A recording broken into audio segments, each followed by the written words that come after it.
All right, so I'm going to show you a few different clips here. The first one is Chris Bledsoe, and I'm sure you've all probably seen this one by now, and it's him making the Iran-Israel prediction. But hang in there, there's a few more clips you might not have seen, and I'm going to connect some dots for you. When you see Iran and Israel exchanging missiles, and I saw it, the way she tells me is a vision of, I see it like a living picture screen. I could see the rockets flying. Then all of a sudden, orbs appeared out of the ocean and everywhere.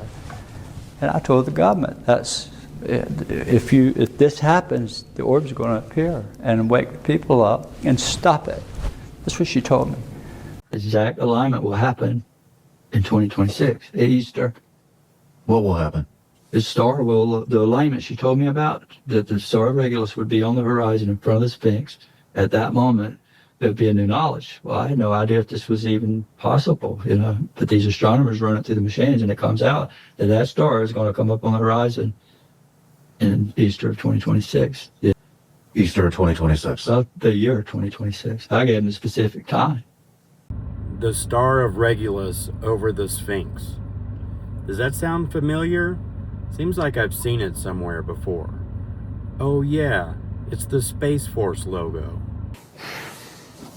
So, what's going to happen, I don't know. But I think it's possible that's the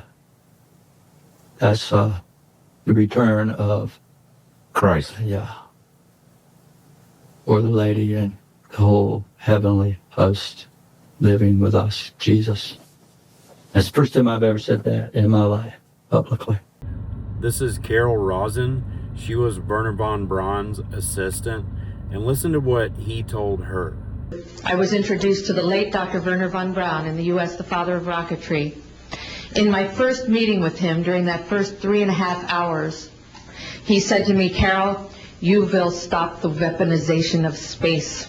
And then he would repeat to me over and over, and the last card, the last card, the last card would be the extraterrestrial threat.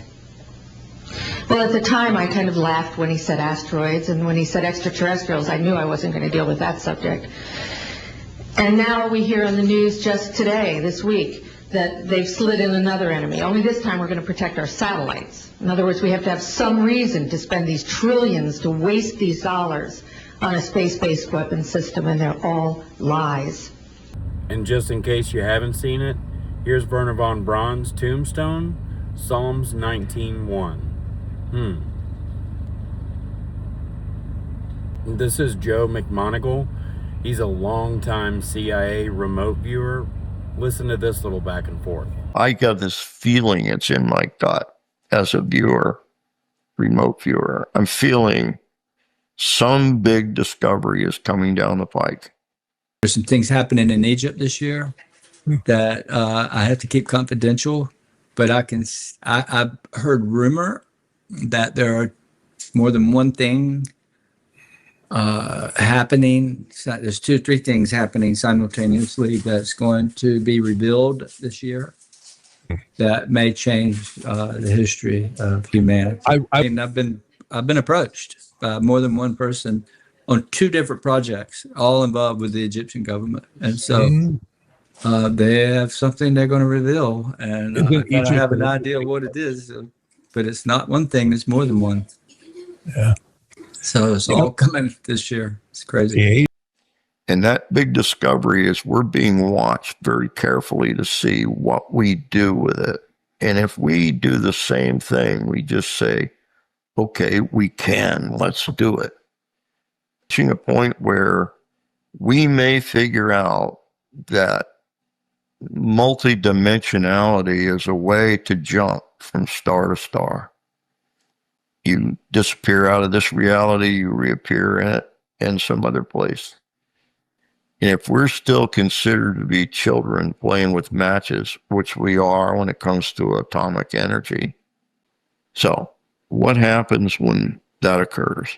You're perceived as an extreme danger. I'll tell you what I think happens. You get knocked back to sticks and stones.